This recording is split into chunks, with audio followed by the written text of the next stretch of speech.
बीडच्या गेवराई नगर परिषदेच्या निवडणुकीमध्ये मतदारांना जाहीरपणे दमदाटी करून झोडपून काढण्याची भाषा भाजप नगराध्यक्ष पदाच्या उमेदवार गीता पवार यांच्याकडून केली जाते। या प्रकरणामध्ये निवडणूक आयोगाकडे तक्रार करण्यात आली आहे। काही वळवळ केली तर माझ्या इतकं वाईट कुणी नाही, एकेकाला झोडपून काढीन, घरकुलाचे दोन्ही हप्ते टाकलेत, बिलकुल विसरायचं नाही, रिकामी वळवळ करायची नाही, अशी धमकी गीता पवार यांनी मतदारांना दिली।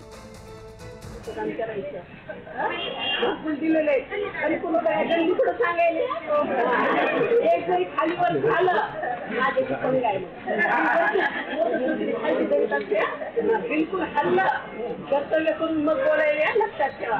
जर वळवळ केली माझे डोळ्याचे निष्काळजी एक असे धरून सोडायचे, कर्तव्य केले, भरपूर म्हणले हप्ते दोन्ही टाकलेले, बिलकुल विसरायचं नाही, बरोबर आहे का?